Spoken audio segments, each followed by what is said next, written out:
మోడీ గారు విశ్వకర్మ యోజనను తీసుకొచ్చారు.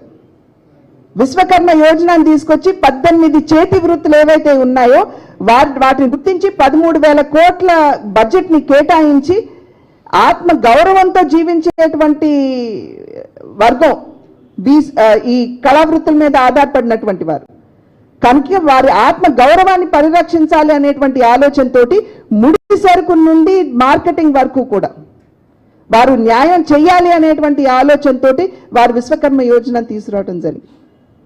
ఇవన్నీ కూడా ఒక్కసారి మనం వెనుదిరిగి చూసుకున్నట్లయితే నరేంద్ర మోడీ గారు ఒకానొక సందర్భంలో చెప్పారు, నేను ఓట్లని ఆశించి నేను ఏ కార్యక్రమం చేయను, దేశాభివృద్ధిని దృష్టిలో పెట్టుకుని మన దేశంలో ఉన్నటువంటి ప్రతి వర్గానికి ప్రత్యేకించి పేదవాడికి న్యాయం చేయాలి అనేటువంటి ఆలోచనతోటి నేను ఆ పథకాన్ని ప్రవేశపెడతాను, నాకు ఓట్లతో సంబంధం లేదు అని చెప్పారు.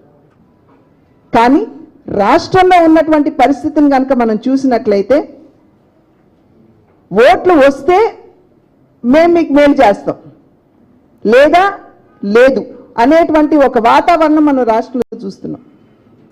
అది మాత్రమే కాకుండా నోరు తెరిచి ఎవరన్నా గొంతు విప్పి ఎవరన్నా ప్రశ్నించినట్లయితే వెంటనే వారి మీద SC ST అట్రాసిటీ కేసులు పెట్టి వారిని జైల్లో పెట్టేటువంటి పరిస్థితి ఒక నిరంకుశ పాలన ఇవాళ మనం రాష్ట్రంలో చూస్తున్నామని చెప్పి ప్రజలందరూ కూడా గమనిస్తున్నారు.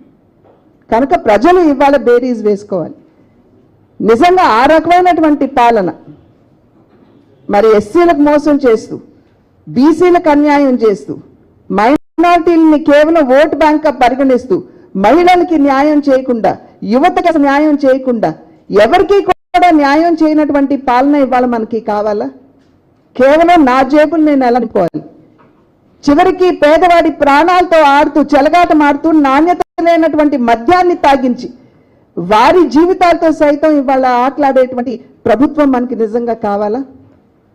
ఈ విషయాన్ని ప్రజలందరూ కూడా ఆలోచించడం మాత్రమే కాకుండా మనం అవగాహన పెంచుకుంటూ, ఇందాక నేను అన్న నారాయణ స్వామి గారు SC నాయకుడు, మరి ఆయన అంత బాధతోటి చెప్పారు అని అంటే ఆ పార్టీలో ఉంటూ చెప్పారు అని అంటే మనం ఒకసారి ఇవన్నీ కూడా విశ్లేషించుకోవాల్సినటువంటి అవసరం ఉన్నది, మనం అర్థం చేసుకోవాల్సినటువంటి అవసరం ఉన్నది.